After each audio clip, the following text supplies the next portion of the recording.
Good morning, 2026. This is what I watched in December. I started this month with a rewatch of Bad Santa. It is actually insane to me that this is the only Christmas movie I watched this year. Thinking this would be way worse on a rewatch, I was surprised to find that it still miraculously kinda works. Billy Bob Thornton is just kind of perfect as this character. He's the glue that holds this whole thing together. And Terry Zwigoff, who is no stranger to capturing the perverse and disturbed on film, knows exactly how to navigate the raunchiness of this story. I'm not gonna sit here and call Bad Santa a great movie, but it works at what it is. Then I finally watched K-pop Demon Hunters. As expected, this is very much not targeted for 28-year-old guys like myself, but it says a lot how much this still won me over. The animation obviously looks incredible, continuing this trend of Sony animated projects using a blend of 2D and 3D. There are bops all over this thing, Soda Pop being my personal favorite. I can't believe that one isn't getting the Oscar love, though Golden is fine. And I do admire how much it borrows from Korean folklore and adapts this material into a fluid and compelling narrative. It is a bit fast,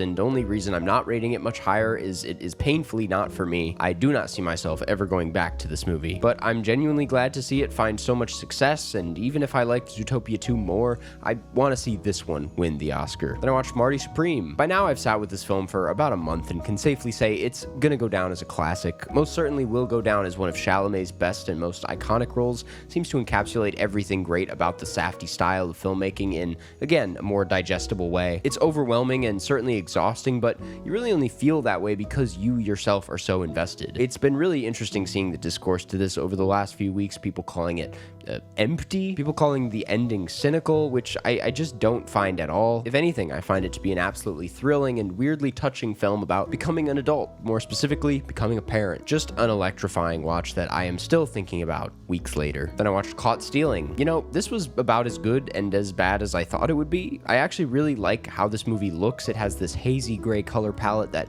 Aronofsky carried over from The Whale, and it suits this grungier story a lot better. Austin Butler is sexy as always. Zoe Kravitz deserved more screen time in my opinion. It's a fun little after-hours-y type thing with some good humor and exciting thrills. All in all, a bit disposable though. I completely forgot I watched it until it came time to write this video. It is refreshing to see Aronofsky scale things back for once and not make something painfully self-serious, but at the same time it's missing the Aronofsky touch that usually makes his work a bit stickier. Then I watched Nirvana, the band, the show, the movie. The only reason you didn't see this on my 2025 list is because this is technically a 2026 release, and while there ain't much competition so far, this thing will almost certainly be on the top 10 next year. This is Matt Johnson's latest film based on his beloved show with Jay McCarroll, Nirvana, the band, the show, and it's one of the greatest comedies I think I've ever seen. I laughed from basically the beginning to the end. I watched a bit more Jafar Panahi near the end of this month, who has consistently bridged the gap between documentary and fiction, a style with so much potential that I'm surprised it hasn't broken out more in cinema,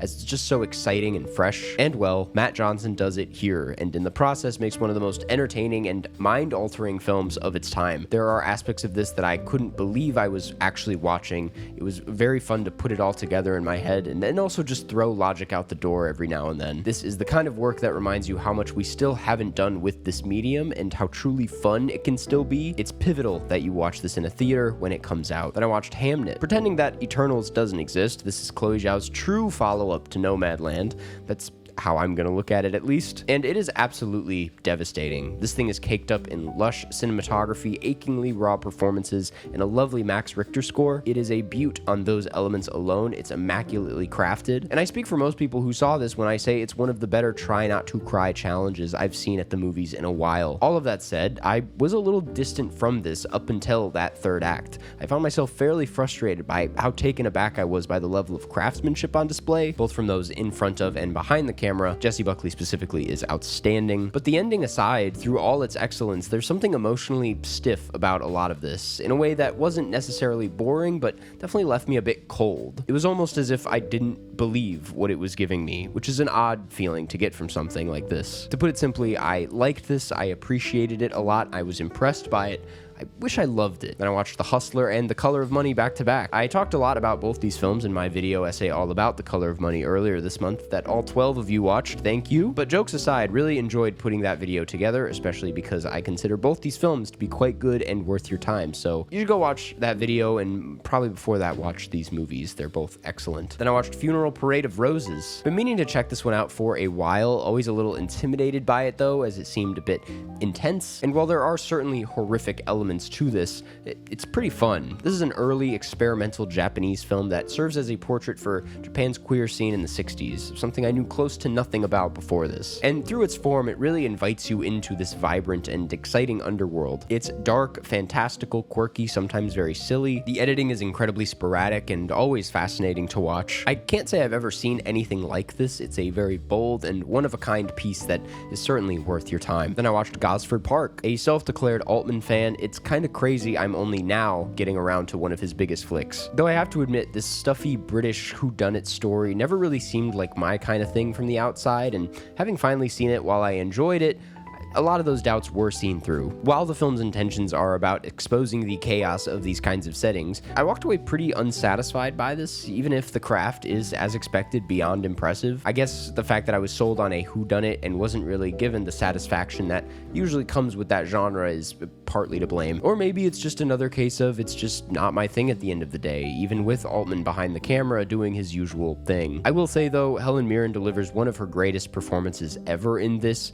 I was very blown away by what she was doing. Then I watched The Sting. I went through a weirdly intense Paul Newman phase after that Color of Money video, something I have to bring up because going into this with that kind of heart eyes for Newman mindset made me pretty obsessed with this movie, as the main appeal here, to me at least, is really just watching Newman and Redford mess around for most of it. At the end of the day, while this is a much tighter script, I prefer the vibier Butch Cassidy and the Sundance Kid to this. I've been calling this the holdovers of its time, the way it very accurately pays homage to an older style of Hollywood film, and does a very good job at it without ever being gimmicky. It is also a straight up blast, which is sometimes all you need. Then I watched Don Herzfeld's animation mixtape, which included Martyr's Guidebook, Zune, Pineapple Calamari, Larry, The Hill Farm, I Am Alone and My Head Is on Fire, Jesus 2, The Flying Sailor, The Big Snit, Wednesday with Goddard, and Selected Line Animation. I don't know if there's still screenings of this, but if there are, definitely seek it out. It's basically a showcase of how great and weird and beautiful animation can be. My favorite, if you're wondering, was The Big Snit. That short tickled me in all the right ways. Then I watched Roofman. This is the quintessential they don't make them like they used to release of this year. I mean, literally, a movie starring Channing Tatum, Peter Dinklage, and Kirsten Dunst that takes place in the late 90s and looks like a movie from that time.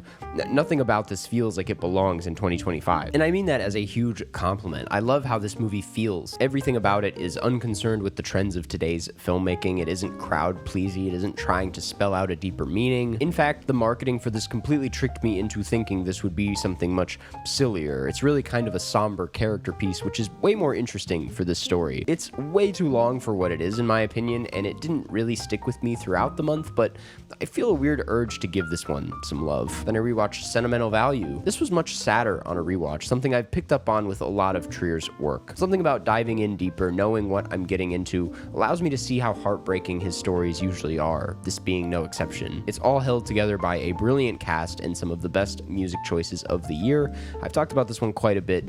If you can't tell, I love this movie. Then I watched The Secret Agent. If you watched my end of the year video, you probably know that I also loved this one quite a bit. I'm already craving a rewatch, not only because the film is so dense that it's pretty much necessary to give it another viewing to pick up on everything it's saying, but I also just simply want to dive back into the world of this movie. A crazy thing to say about a film I wouldn't necessarily call uplifting. Filio just does an excellent job capturing the texture of this time. I am obsessed with how this film looks and sounds, and Wagner Moura really is quite incredible. Enjoyable as he is to look at, I don't feel he's getting enough love for reading the tone of the film perfectly, a tone that jumps around quite a bit and is at times quite difficult to put a finger on. But he acts as this true constant in the film for the audience, and I gotta recognize the skill required to pull that off. And I watched Taxi. Before it was just an accident, this was, at least on Letterboxd, Jafar Panahi's most popular and or accessible film, and I can see why. This is a very light and easy entryway into who he is as a filmmaker. It's at times very sweet, at times very upsetting, all of the time very thought-provoking. Sweet as it is, the film acts as one giant middle finger to censorship laws and the idea of banning someone from making movies, which is what led to this film's existence. Panahi fights against that constraint in the most empathetic and clever way possible, blending documentary and fiction in a way that's never not fascinating. Then I watched Avatar: Fire and Ash. Already did a video on this one, and I gotta say, I have kind of grown to appreciate this a bit more with some distance. Redundant as it feels next to Way of the Water, this does still succeed in a similar way in that I was completely transported for a good 3 hours, and I only really felt that effect after settling back into the real world and craving a return to Pandora, something that I've felt with each and every Avatar film up to this point. Flawed as these movies are, there really is nothing like experiencing something like this in a theater. I'm weirdly grateful for them, and for once, I'm looking forward to where they go from here, if they go from here. And I watched It Ends. This is a fantastic debut directed by Alex Ulam that I assume most people discovered through Letterboxd's new video store feature. God, it feels good to see a great little indie again. They feel tough to come by these days, especially in the horror genre. Independent films with a simple yet instantly compelling premise that make up for their smaller budgets with profound ideas. It's exciting. It's the kind of fire up your ass filmmaking you just don't see very often, and when it's executed this cohesively,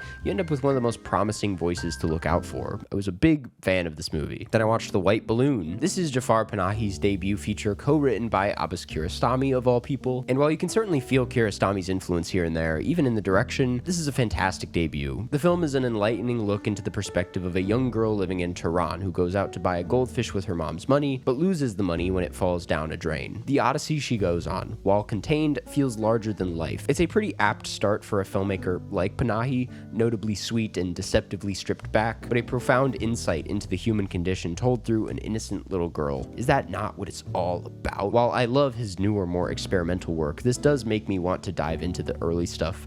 He's clearly always been great. And I rewatched Jay Kelly. Listen, I'm still down with this movie. I don't care what any of you say. When this flies, it absolutely soars. I love watching Clooney doing his Clooney thing on top of some of Baumbach's sharpest writing. It's a film with a bit of a ceiling. There's only so far you can go with getting me to feel bad for one of the most handsome and successful movie stars of all time, but it's kind of fun to see them go for it, to try and make us care about this guy. It works some of the time. I also certainly think it's a worthwhile film to make in the first place, and a lovely tribute to Clooney as a star, if nothing else. Then I rewatched Marty Supreme again. I don't think there's much to add other than on a rewatch, I really appreciated what Gwyneth Paltrow was doing a lot more. She's a very interesting character to watch and adds a sort of darkness to the film that cuts deeper than a lot of the other folks in this movie. Then I watched Cat on a Hot Tin Roof, an essential Newman film. This is some of the best acting I've seen from him. His piercing blue eyes have never looked better on screen. Embarrassingly enough, as much as I knew about him going into this is actually the first Tennessee Williams anything I've watched. His writing, compromised as it is here because of the Hays Code, still comes through as distinctly tragic. It's a frustrating watch considering who knows what this could have looked like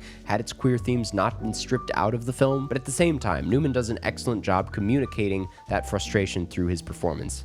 I really enjoyed this, and I watched Paris Blues, another Newman film. This is basically an excuse for him and Sidney Poitier to hang out and play jazz in a Paris movie. Good as they are, the real highlight here is Diahann Carroll, who for the first time in anything I've seen seems to push against Newman's on-screen charisma in a really fun and compelling way. All the performances here in that way are a treat to watch. The jazz sequences are just phenomenal. I can see this movie's influence on La La Land in a lot of ways. All that said though, I wanted more from the narrative here, ultimately. It's disappointingly straightforward. Then I watched Stand By Me, huge blind spot for years that I finally had to get around to in honor of Rob Reiner. I've sat with it for a little bit now, and while When Harry Met Sally is always going to be my favorite, this is one of Reiner's greatest achievements as a filmmaker. Even as a Stephen King adaptation that feels distinctly King, Reiner makes this feel achingly personal to him. His signature touch of capturing American life in a broad and accessible way is definitely here, but there's a level of detail in the performance and images that I found unique to this one in his filmography. It's an eerie watch these days in ways I'd rather not get into, but